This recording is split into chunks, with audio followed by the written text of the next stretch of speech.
부동산 브리핑입니다. 원희룡 국토교통부 장관이 전세 피해자 지원센터에 찾아가는 상담 서비스를 강화하는 등 전세 사기 피해자를 위한 실질적인 지원을 약속했습니다.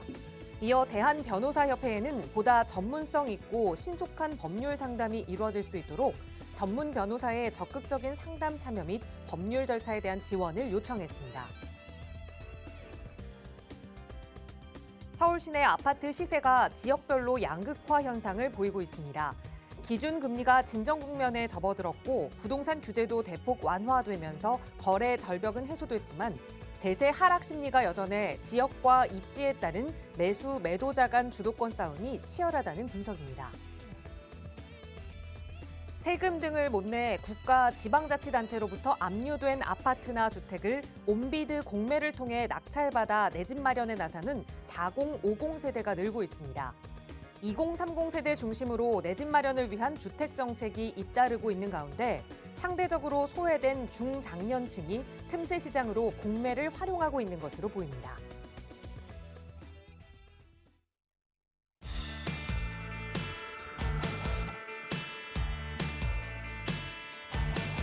여러분 안녕하십니까? 부동산 고민 무엇이든 물어보세요. 진행의 김진주입니다. 같이 그 소리를 들으면 에너지가 더 생기는 소리들이 있습니다. 사람들의 환호 소리, 박수 소리가 그건데요. 실제로 경기장에서 이런 환호 소리와 박수 소리는 그 데시벨이 천둥 소리에 육박하는 100데시벨까지 기록된다고 하더라고요. 그래서 이 소리를 들은 경기장에서 뛰는 경기 선수들은 아드레날린이 분비가 되면서 더 좋은 성적을 낼 수 있게 된다고 합니다. 일주일 중에 가장 지치기 쉬운 목요일인데요. 여러분의 지친 마음도 저희가 박수와 환호 보내드리면서 조금 더 투자에 성공하실 수 있도록 응원해 드릴 테니까요. 전문가의 응원 필요하시다면 무료 상담 전화로 함께하세요. 이용하실 수 있는 무료 전화 서울지역번호 02-2638-3973번으로 함께할 거고요. 문자 편하신 분들은 유료 100원의 상담 문자 샵 3989번도 이용하실 수 있습니다. 자, 그럼 오늘도 부자 되는 여러분의 부동산 고민 속으로 지금 바로 출발합니다.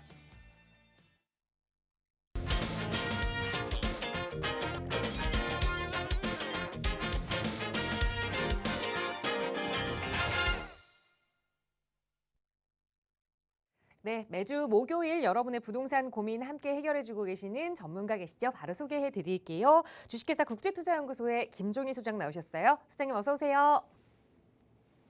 네, 안녕하세요. 국제투자연구소의 김종희 소장입니다.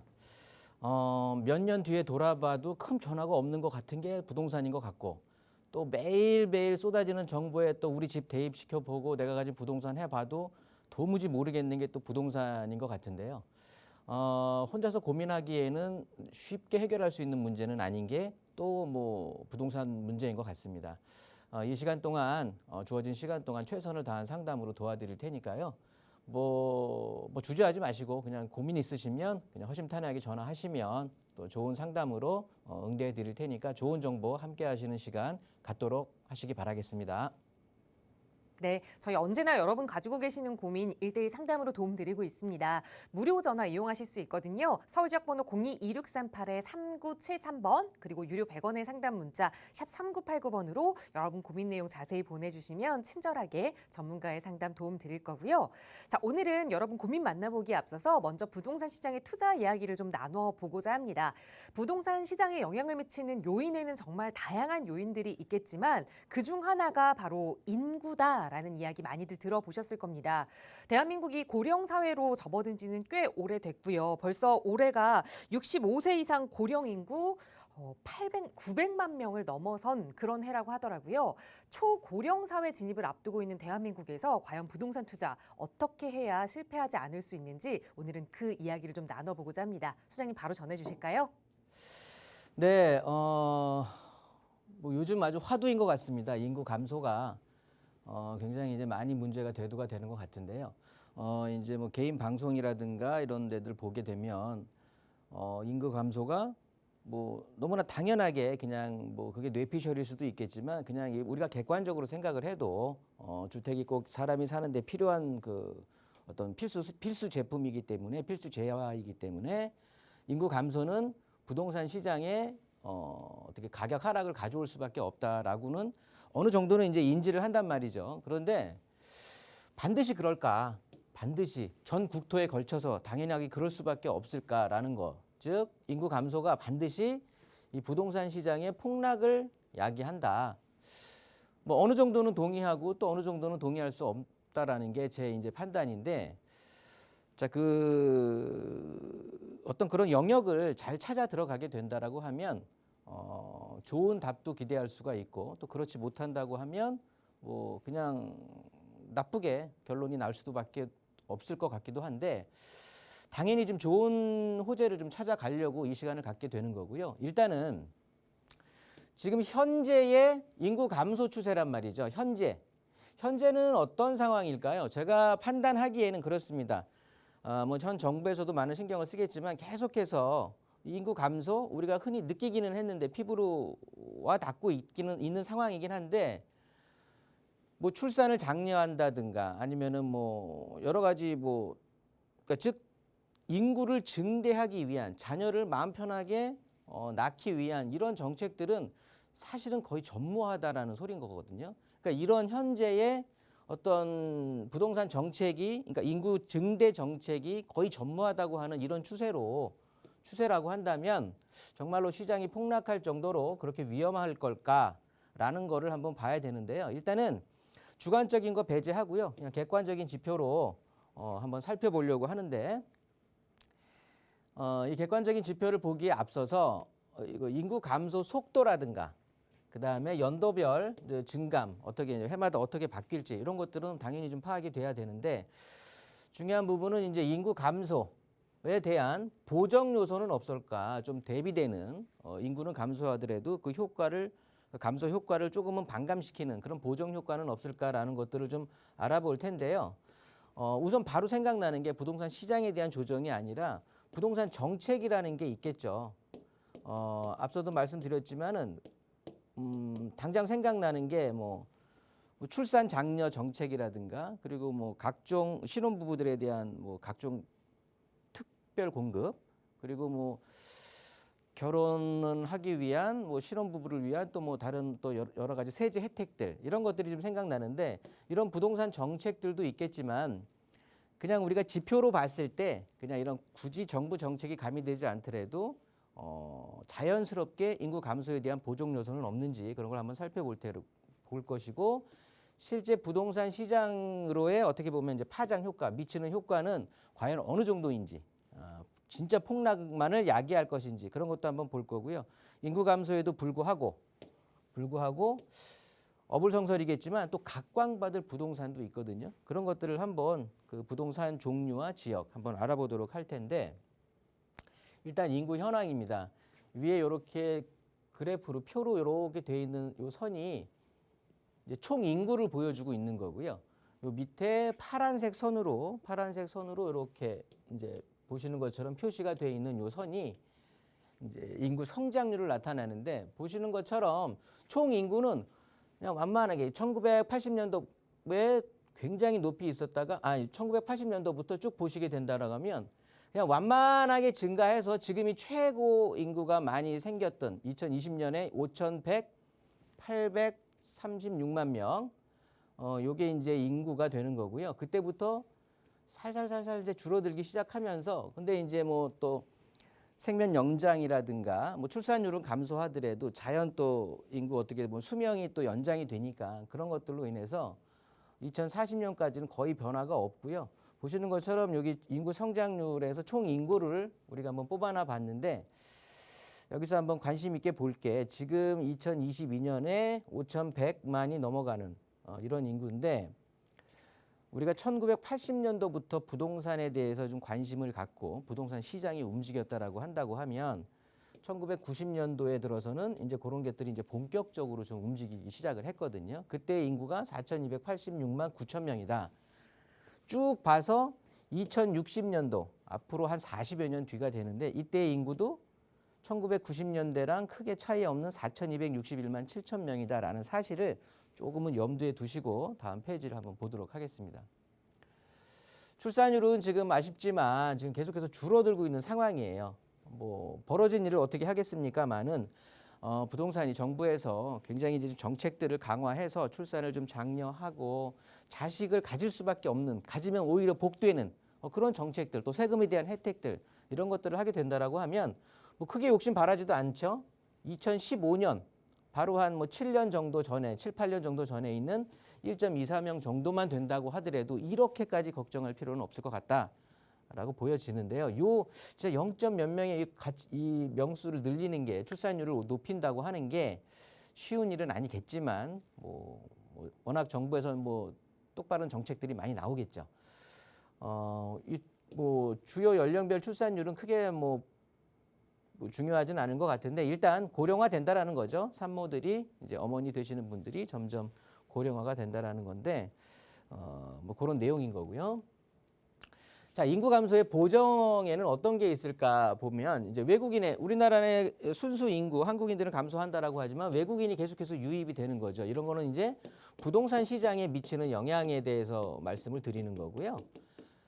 크게 증가가 되지는 않겠지만 계속해서 과거에 보면은요, 꾸준히 증가를 해왔다라는 거예요. 꾸준히 증가를 이제 이렇게 해왔는 상태에서 코로나죠. 코로나 때문에 좀 이제 감소가 되면서 됐다가 다시 코로나의 회복기로 돌아서면서 다시 늘어나게 되는 이런 시장을 형성하고 있으니까 인구 유입률을. 그러면서 영주권을 획득하는 외국인의 현황들, 영주권을 획득한다라는 건 뭐 여러 가지 이유가 있겠지만 뭐 주소지를 획득을 하고 우리나라에 부동산을 매입을 하고 이런 확률이 되게 높겠죠. 꾸준히 늘어가고 있다는 사실이죠. 최근 5개년만 따져보더라도 꾸준히 늘어가고 있기 때문에 앞으로 계속 우상향할 것이다라는 게 뭐 합리적인 추론이 될 것 같고요. 그러면서 이제 인구 감소에 대한 보정 효과가 또 뭐가 있느냐. 지금 계속 살펴보고 있는 건 부동산 시장에 미치는 어떻게 보면 보정 효과를 보는 거고요. 자, 가구 수가 있겠죠. 2020년 대비 2050년에 시도별 가구 증감을 이제 좀 표로 이렇게 뭐 통계청 자료를 그대로 인용을 했는데요. 보시는 것처럼 2020년 대비 2050년에는 11개 시도에서 가구 수가 계속해서 증가를 한단 말이죠. 그러면서 전체 2285만, 인구 자체가 한 4,800만 정도를 예상하고 있는데 2050년에는 2285만 가구가 가구 수란 말이죠. 그러면 거의 뭐 절반이죠. 2명당 1명꼴의 가구가 증가된다라는 소린 건데, 자, 보시는 것처럼 1, 2인 가구 수는 꾸준히 증가해서 전체 가구 수의 76%를 차지할 전망이다. 그렇다 보면 현재 추소대로 인구가 감소된다라고 하면 결론은 벌써 도출이 되는 거죠. 너무 중대형 이런 주택들보다는 좀 더 소형적으로 좀 도심 집약적인 성격을 띨 것이다라는 게 좀 보여지는데, 일단 시장에 미치는 영향을 한번 정리를 해 보는데요. 인구는 감소한다라고 하지만, 자, 아까 살짝 짚어봤듯이 1990년도에 인구가 4,286만 9천 명이다.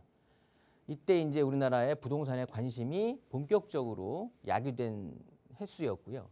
2060년도까지 무려 앞으로 한 40년 뒤까지에도 4,261만 7천 명, 거의 인구가 유사하다라고 하는데, 보시는 것처럼 거기에 더해서 외국인이 계속해서 유입이 증가될 것이고요. 가구 수는 지금 2,073만 가구에서 2,285만 가구로 늘어나게 된다라는 거죠.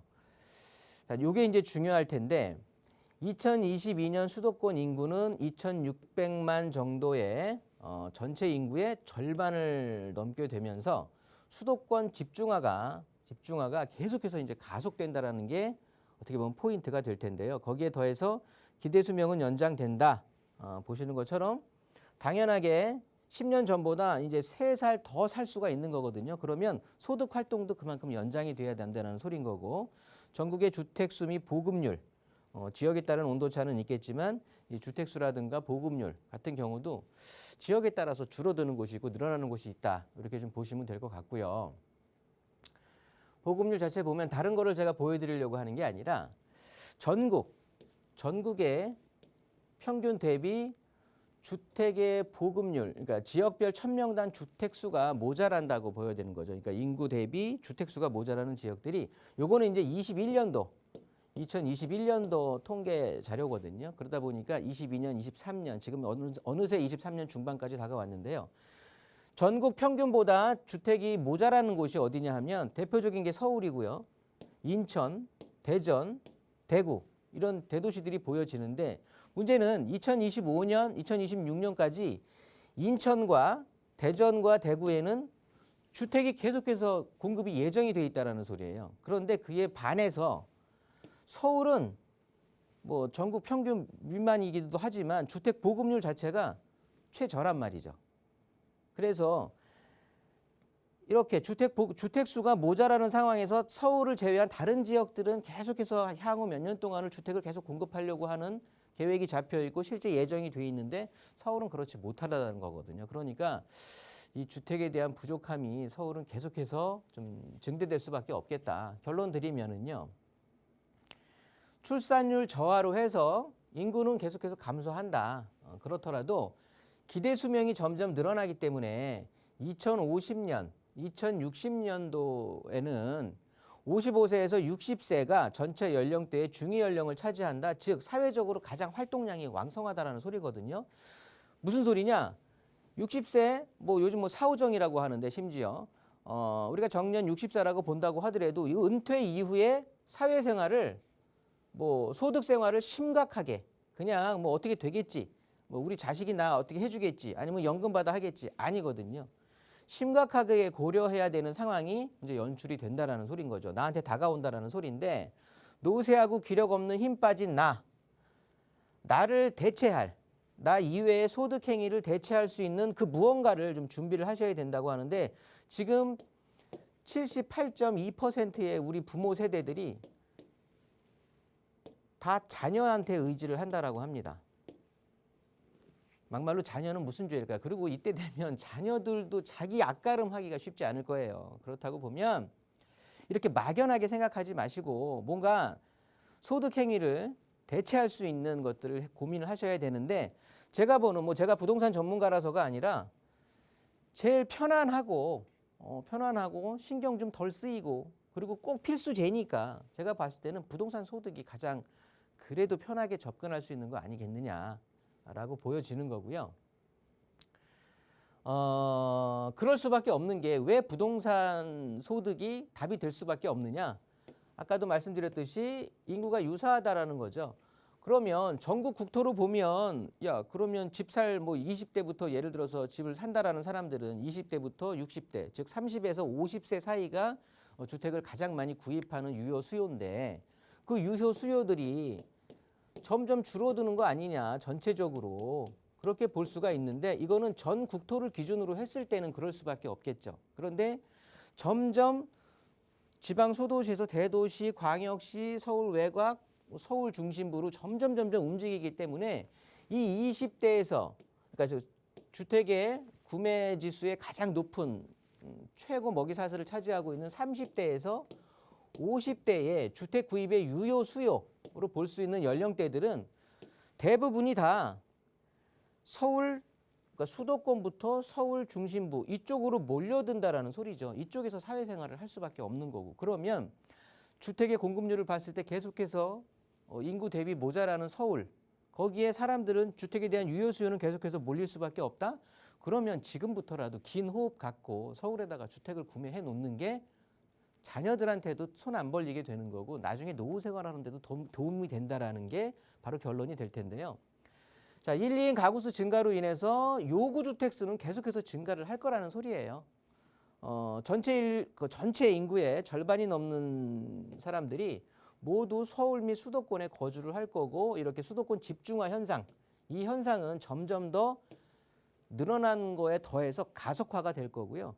상황이 이런데 수도권이나 특히 이제 수도권을 포함하지만 서울의 주택 보급률은 아까 우리가 잠깐 살펴봤듯이 이 보급률 자체와 또 공급 여력은 점점 더 악화되고 있는 상황이거든요. 점점 쉽지는 않습니다. 그렇기 때문에 이 앞에는 읍면이 있겠죠. 읍면 단위에서 지방 소도시가 되겠고 소도시에서 대도시, 대도시에서 광역시, 광역시에서 수도권, 서울 외곽, 중심부 이 순으로 검토를 하고 부동산 구매에 대해서 계속해서 관심을 가지셔야 되는 것 같고요. 자, 이렇게 되는 이론이라고 한다면 대규모 아파트 단지 위주로만 볼 게 아니라는 거죠. 이 지역이 더 중요하다는 사실이에요. 즉 지방 도시 이런 쪽에 있는 대규모 단지 아파트보다 서울 중심부, 서울의 역세권, 외곽 말고 서울 중심부에 있는 역세권에 있는 뭐 나홀로 아파트가 됐든 아니면 뭐 주상복합이 됐든 지방의 웬만한 도시에 있는 웬만한 광역시 단위에 있는 대규모 단지 아파트보다 훨씬 더 각광을 받을 거라는 소리예요. 시간이 가면 갈수록. 그러면서 노후주택지에 또 소형주택들도, 왜냐하면 서울은 주택의 공급 여력이 계속해서 뒷받침돼 줘야 되는데 토지의 가성비적인 여력을 생각했을 때 앞으로는 정비 사업뿐이 없거든요. 주택을 공급할 수 있는 것들은. 그런데 재건축보다는 당연히 재개발이 조금 더 주택의 공급, 즉 일반 분양분을 더 많이 뽑을 수가 있기 때문에 당연히 이제 재개발은 계속해서 관심을 가질 수밖에 없다라는 게 결론이 되겠고요. 자, 한 20여 분에 걸쳐서 잠깐 한번 살펴봤는데 결론은 그렇습니다. 인구 감소가 부동산에 대한 계속해서 시장을 위축시키고 그냥 인구 감소하면 언젠가 부동산 시장은 폭락할 거야, 망할 거야 이렇게 넋놓고 계시다가는 노후까지 잃는다라는 소린 거거든요. 자, 보면 앞으로 각광을 받을 부동산들은 얼마든지 있다라는 거죠. 그러면서 점점 그러니까 전체적으로 내가 사는 지역 위주로 내 지인이 아는 지역 위주로만 볼 것이 아니라 정해져 있습니다. 점점 도심 집중, 대도시, 광역시, 수도권, 서울에서도 점점 중심부, 거기에서도 역세권 이런 쪽으로 파고 들어와야 된다라는 소린 거고요. 그런 쪽에서는 주택의 이 종류에 대해서 너무나 고민을 하시지 마라. 그냥 대규모 단지에 브랜드에 이런 아파트를 고집하는 것보다는 앞으로의 트렌드는 지방의 그런 것보다는 서울의 중심부 역세권의 나홀로 아파트, 주상복합이 훨씬 더 대접을 받을 수밖에 없을 것이다. 이렇게 결론을 드렸으니까요. 부동산 넋놓고 계시지 말고 좀 더 공격적으로 지금은 준비를 하시는 기간일 수도 있거든요. 계속해서 이 프로 시청하시면서 좋은 정보 함께 하시면 분명히 좋은 결과도 같이 함께 한다라는 거 꼭 명심하시기 바라겠습니다. 네, 인구 감소를 걱정해야 할 것이 아니라 오히려 나의 노후를 더 걱정해야 한다라는 말씀을 주셨거든요. 내가 일하지 않는 시간에도 누군가 일을 하면 더 좋겠죠. 그게 바로 부동산이 될 수 있도록 여러분의 성공 투자 도움드리고 있습니다. 저희 방송 중에 무료 상담 전화로도 도움드리고 있지만 조금 더 자세한 투자 이야기 그리고 내 상황 하나하나 좀 방송에 공개하기 어렵다 하시는 분들 위해서 김종희 소장과 함께할 수 있는 1:1 대면 상담 시간도 마련하고 있습니다. 소장님 자세하게 안내 부탁드릴게요.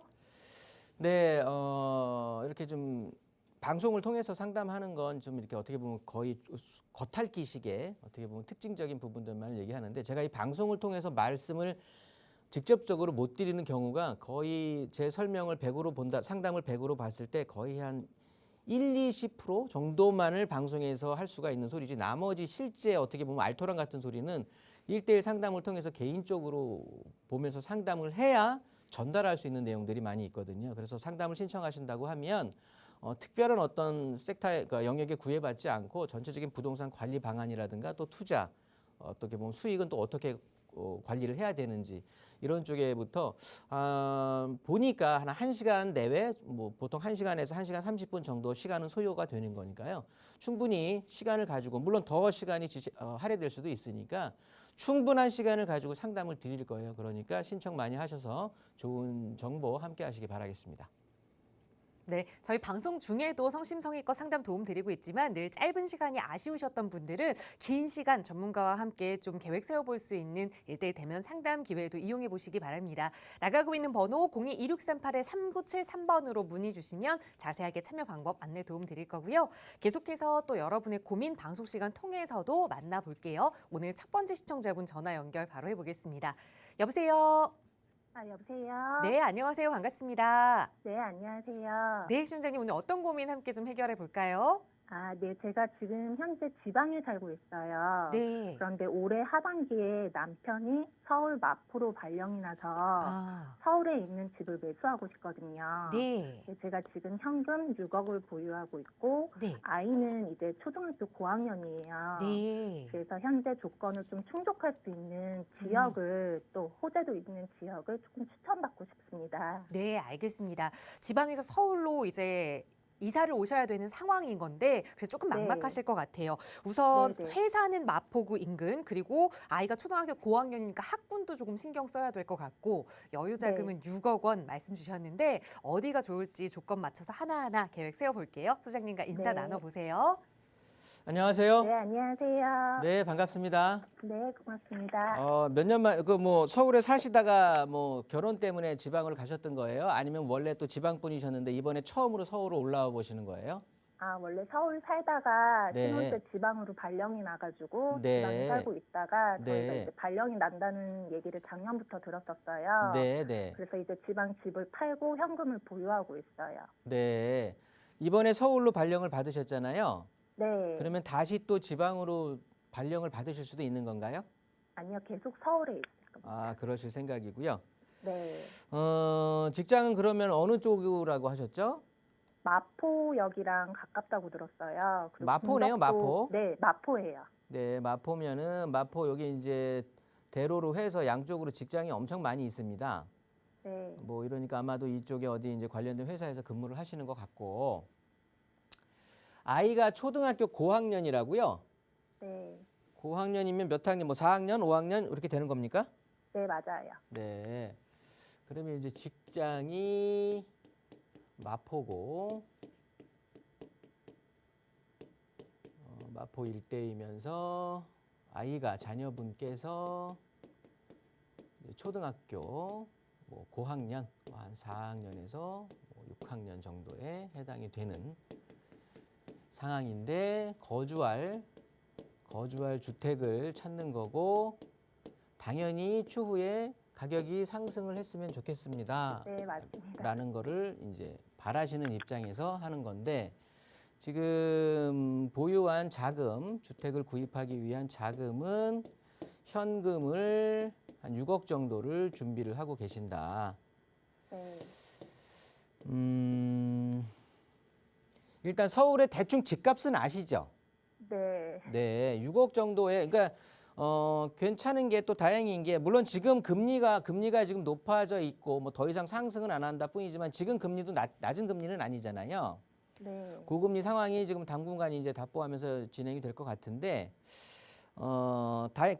그나마 좀 숨통이 트이는 건 일단은 서울이 뭐 강남 3구랑 용산구를 제외한 나머지들은 이제 규제 지역에서 해제가 됐기 때문에 대출을 아파트 가격 대비 LTV를 70%까지 받으실 수가 있고 주택 뭐 다주택자 시더라도 60%까지 받으실 수가 있으니까 네. 이제 금리를 해결할 수 있는 내 수익만 받쳐준다라고 하면 좀 대출을 활용해서 입지 좋은 곳에 아파트를 매수하실 수는 있을 것 같아요. 네. 보면 이 조건으로 구하게 된다라면요 가장 중요한 건 우리 시청자님 생각에는 아마도 주부의 입장에서는 세 번째 거주주택을 하면서 가격이 제일 올라갈 게 어디냐에 포커스를 맞추실 것 같은데요. 네, 맞습니다. 서울은 지금 가격이 정해져 있잖아요. 예를 들어서 어디는 5억짜리, 어디는 6억, 어디는 10억, 어디는 15억짜리 가격이 정해져 있잖아요. 네. 이게 거의 정찰 가격이라고 보시면 될 것 같아요. 이게 뭐냐면 어느 지역은 되게 많이 오를 것 같고 어느 지역은 뭐 떨어지고 이런 것보다는 거의 그러니까 입지별로 해서 오름폭이 거의 정해져 있다라고 보시는 게 좋거든요. 그래서 가격 대비해서 너무 주택을 그러니까 어디가 더 많이 오를까요? 그러면 나는 지금 우리 남편과 우리 자녀는 내가 희생할 수 있어요 해갖고 다 쓰러져가는 재건축 아파트를 찾아 들어가실 수도 있겠지만 그렇다고 보면 전체적인 삶에 어떻게 보면 좀 밸런스도 깨지게 되는 거고요. 실질적으로 거주하면서의 많은 생활 편의도 또 중요하거든요. 실제 여기 뭐 1, 2년 살다가 다시 딴 데로 가실 것도 아니시잖아요. 계속 거주를 하실 거란 말이에요. 네. 그러면 거주 목적에 비율을 좀 더 두셔야 돼요. 그렇다고 보면 네. 직장과 출퇴근이 되게 편해야 돼요. 그러면서 자녀의 교육, 학교의 접근성도 되게 편해야 되거든요. 네. 이 두 가지에 포커스를 맞추다 보면 이 두 가지가 또 좋은 곳이 나중에 가격도 오르게 돼 있어요. 그러니까 포커스 자체를 뭐 서울 그러니까 이렇게 하시면서 뭐 전체 서울 아무 지역이나 이렇게 보실 게 아니라 그렇게 되면 너무 선택의 폭이 넓어지면서 좋은 아파트를 선택을 할 수가 없기 때문에 드리고 싶은 얘기는 마포 일대에서 구하시라는 소리세요. 아, 마포요? 네. 보시면 이게 어디로 갔을까요? 마포에 보면 여기 마포의 가장 기준은 지금 직장은 여기 마포역 주변에 있다고 하셨잖아요. 네, 맞아요. 그러면 일자리는 요 근처가 되고 출퇴근이 편하고 그렇다고 보면 반경을 이렇게 쭉 보시면 되는데 제가 봤을 때는 아이 교육도 생각하고 전체적인 남편의 출퇴근 문제, 직장에 대한 출퇴근 문제 이런 쪽을 염두에 두신다고 하면 여기 일단은 이 대흥역 앞에 있는 학원가가 형성이 돼 있어요. 네, 여기가 강북에서는 굉장히 큰 학원이고 유명합니다. 네, 여기 말고는 저기 광진구 쪽에 가면 광장동이라고 있어요. 거기에 학원가가 또 조성이 돼 있고 강북에서는 거의 유일하게 보시면 되는 거거든요. 저기 중계동 쪽 말고. 네, 네, 그래서 여기도 학원가가 발달이 돼 있기 때문에 굉장히 이쪽이 아파트 가격이 높고 그래서 마포 일대가 뭐 마용성 하면서 굉장히 아파트 가격이 높은 거예요. 주변을 보시면 여의도가 좋긴 한데 여의도에는 지금 가지고 계신 돈으로 어디 들어갈 만한 데는 없어요. 아파트 자체가. 그렇다고 하면은 또 너무나 당산동 쪽이나 영등포 쪽으로 가실 필요는 없을 것 같고 금액 자체는 거의 비슷한데 출퇴근에 대해서 편한 쪽은 여기 마포 일대를 그냥 선점을 하시는 게 좋을 것 같고 일단은 지금 현금 6억을 갖고 계신다고 했잖아요. 네, 여기에 대출을 조금 일으킨다라고 하면 부담 없이 일으킬 가격, 즉 7억 한 7억 5천 정도에서 한 8억 정도 네, 금액으로 매수할 수 있는 아파트는 여기 보면은 두산 아파트가 있고요. 두산 아파트가 있고 여기 그 상록 아파트인가가 있습니다. 그냥 나중에 인터넷으로 요 마포구 해가지고 한번 그 쳐보시면 나오는 아파트들이에요. 네, 네, 이런 아파트들이 있는데 99년에 뭐 97년에서 99년에 지어진 아파트고 네, 뭐 지금도 사람들 뭐 수리도 하고 잘 살고 있기 때문에 그러면서 금액 자체는 7억 5천에서 8억이면서 아이 초중고 접근성이 굉장히 좋아요. 그러면서 네. 아파트들이 요 위치에 있는 아파트들이기 때문에 남편분이 걸어서 출근하실 수도 있는 상황인 거거든요. 아니면 뭐 우리 아내분께서 직장 생활을 하시면 어찌됐든 마포가 직장이신 분은 걸어 다니실 수도 있어요. 그러니까 굉장히 네. 편하게 출퇴근하면서 자녀분의 학교도 그리고 학군이 이 마포구가 좋습니다. 학원가가 그래서 형성이 돼 있는 거고 주변에 뭐 합정동이 됐든 망원동, 서교동, 홍대 일대 저쪽에 증산동, 뭐 중구 쪽, 뭐 용산 효창동 이런 쪽 다 합쳐봐도 마포구의 학군이 제일 좋아요. 학업 성취도가 높다라는 거예요. 네, 그러니까 자녀 교육에도 좋은 거고. 자, 주택에 대한, 그러니까 자녀의 어떻게 보면은 학군에 대한 조금 더 학원가의 접근성을 좀 보고 그렇다고 한다면 지금 말씀드린 여기 상록 아파트나 태영 아파트 같은 경우는 가격이 한 11억 정도가 돼요. 네, 5구제곱미터 말씀드리는 거예요. 우리가 흔히 말하는 네. 20평대 아파트. 네, 무슨 말씀 드리려고 했냐. 근데 상록 아파트보다는 가격의 접근성은 보면은 한 7억에서 7억 5천 정도가 되는데 상록 아파트보다는 두산 아파트를 조금 더 권해드리는 게 가격대는 비슷한데 상록 아파트는 방이 2개예요. 두산 아파트는 방이 3개야. 그러니까 아마도 조금 공간 활용적인 측면에서는 두산 아파트가 조금 더 잘 돼 있거든요. 네. 그래서 가격이 중요하다라고 하면 일단 부담 없는 가격이라면 상록 아파트나 두산 아파트를 추천해 드리는데 두산 아파트를 선택하시는 게 좋을 것 같다라는 느낌이고요. 직장에 대한 접근성이나 아이의 학원가의 접근, 그다음에 학교의 접근 이런 걸로 봤을 때는 금액은 좀 더 주지만 한 11억 정도 되지만 마포 태영 아파트가 괜찮다라고 추천을 드리고 네, 얘는 1999년 또 준공이에요. 그러다 보니까 요것보다는 저는 같은 가격이면 주택의 컨디션을 아파트의 컨디션이 좀 더 새 집이었으면 좋을 것 같아요라고 판단하시면 2000년도 그러니까 거의 새 집의 성형을 띠고 있는 곳을 찾은다고 보면 요 위쪽 아현동 위쪽에 보시면 그 북아현동이라고 있거든요. 네, 거기 보시면 바로 아현역하고 이대역을 끼고 있는 곳에 보면 그 푸르지오하고 이편한 세상 이런 게 있어요. 네, 이런 아파트들은 새 아파트 신축급 아파트예요. 이런 것들 보시면 금액은 11억, 11억 5천 요 정도 하는데 더 네. 새 거란 말이지. 음, 그러니까 그 정도 금액에서 하면 대출도 충분히 일으켜서 접근할 수 있고 직장에 대한 직주 근접의 문제, 자녀에 대한 교육, 또 학원과 어떻게 보면 그러니까 자녀 학군에 대한 문제까지도 포괄적으로 좀 해소할 수 있을 것 같거든요. 네. 뭐 이 정도가 좋을 것 같아요. 여기에서 점점 더 권역을 늘리고 섹터를 늘려서 보시게 된다라고 하면 점점 선택의 폭만 힘들어지고요. 되게 나중에는 이게 산으로 가는지 강으로 가는지도 모르게 되실 거예요. 맞아요. 예, 그러니까 요 정도에서 선택을 하시면 지금 제가 언급해 드린 아파트들이 나쁜 아파트들이 아니에요. 네. 시간이 가게 된다라고 하면 굉장히 우상향을 보일 아파트들이기 때문에 이런 아파트들 한번 쭉 둘러보시고 선택을 하시면 좋을 것 같아요. 아, 네. 상담 네, 고맙습니다. 정리하도록 하겠습니다. 네, 감사합니다. 네, 마포 지역의 아파트 몇 군데를 좀 일러드렸습니다. 내가 대출을 어느 정도 활용할 수 있는지 이 자금 상황도 한번 체크해 보시고 꼭 임장 활동 해보신 후에 좋은 내 집 마련하셨으면 좋겠습니다. 저희 나가고 있는 무료 상담 전화 02-2638-3973번 그리고 유료 100원의 상담 문자 샵 3989번으로 여러분의 고민 이야기 함께 나누고 있습니다. 이번에는 문자로 주신 사연 하나 살펴볼 텐데요. 뒷번호 0760 쓰시는 시청자분 보내주신 사연입니다.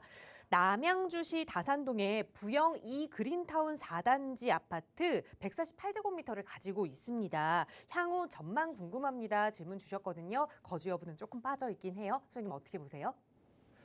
네, 남양주 같은 경우는 여기 도농역 쪽에 있는 아파트를 말씀하시는 것 같은데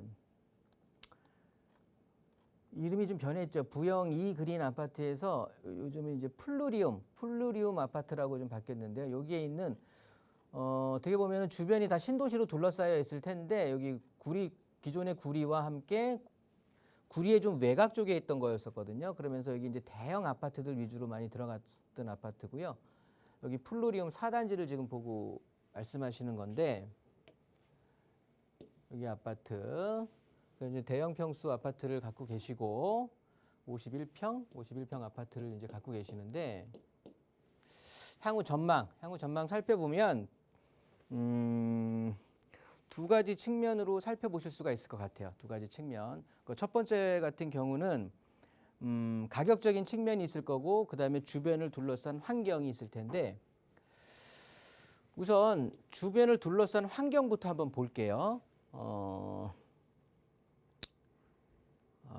2028년까지 2028년 정확하게는 2027년 12월 말까지 남양주시에는 경기도 남양주시에는 주택의 공급 계획 자체가 그러니까 주택 공급 예정이 없어요. 입주 물량이 없습니다. 그렇기 때문에 입주 물량이 없기 때문에 당분간 뭐 입주로 고민할 필요는 없다. 물량 공급에 대한 걸로 공급을 할 필요는 고생을 할 필요는 없다. 그러면서 공급이 된다라고 해도 다 초소형 내지는 소형 위주로 공급이 이루어질 거라서 지금 우리 시청자님이 갖고 계시는 51평의 대형 아파트들 제가 아까 강의할 때는 점점 대형은 추구하지 마시고 점점 소형화가 된다라고 말씀을 드렸는데 지역에 따라 다르다고 제가 분명히 말씀을 드렸고 그러면서 이 당분간 우리가 이 대형 아파트들이 남양주에서 지금 우리가 시청자님이 갖고 계시는 플루리움 4단지 즉 부영 아파트 4단지 같은 경우는 충분히 괜찮을 것 같아요. 그러면서 가격 자체가 높지를 않거든요. 지금 전세 금액이 2억에서 2억 5천 정도인가요? 그 정도로 이제 진행이 되고 있는 걸 아는데 그러면 금액 자체가 한 3억 2천에서 한 3억 5천 뭐 한 4억 선까지 이렇게 이제 형성이 돼 있는 게 맞는데 이 정도 금액이 바닥 가격이거든요. 사실 여기에서 금액 자체가 좀 상승을 할 수 있는 그런 여파가 있는데 뭐냐면 그게 전세가율이에요.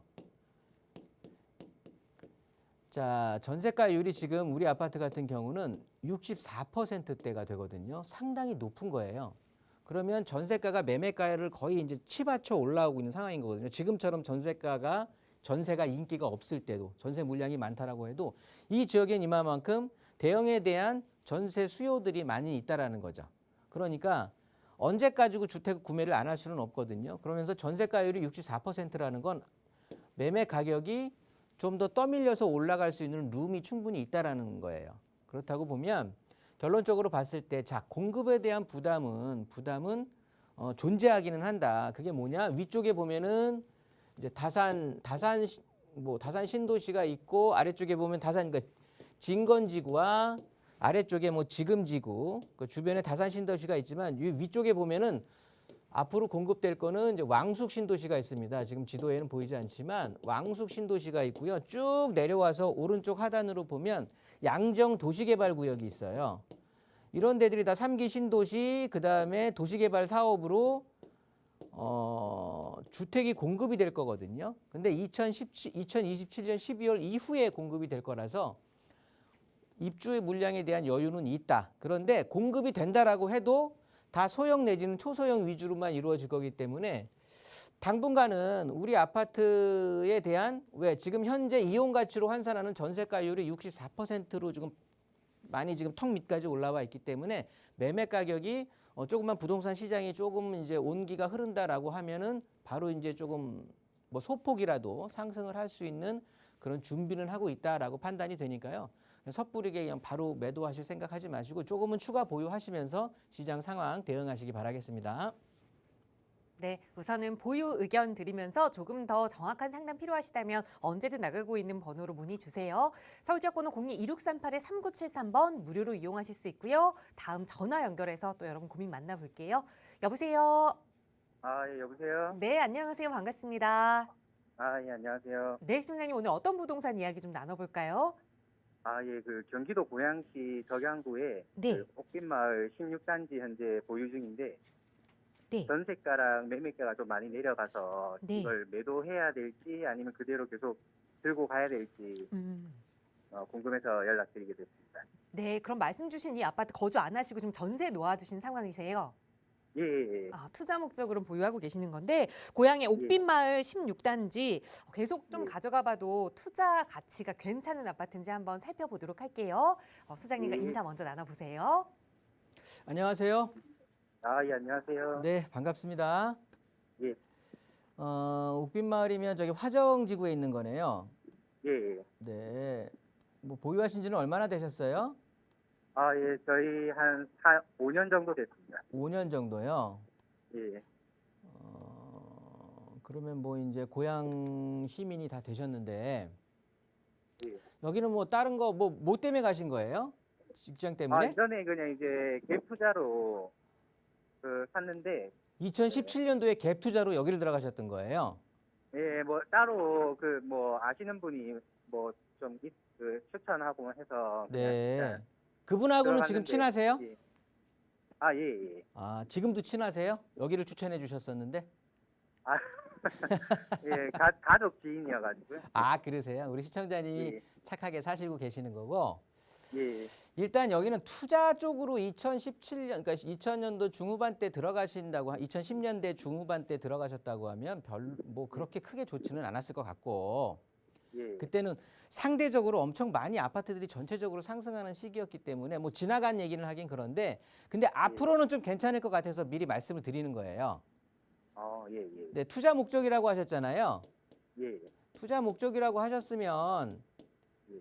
2017년도면 예. 2021년도 뭐 20년도 요때 이제 가격이 오르게 되면서 예, 예. 요때 한 번에 매도 시기를 놓치긴 하셨을 것 같아요. 맞아요. 예. 예, 그러니까 요때 여기 옥빈마을 16단지 같은 경우는 뭐 큰 평수가 없잖아요. 예, 맞습니다. 예, 동일평. 예, 작은 평수 있는 건데 예. 그러다 보니까 그래도 5억 선을 뚫고 이렇게 올라갔었단 말이에요. 예, 예, 예.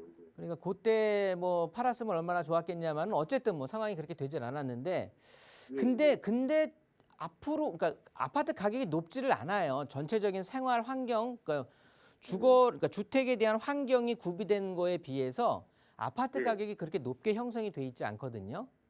예. 그리고 이 아파트가 최고가를 찍었다고 했지만 예.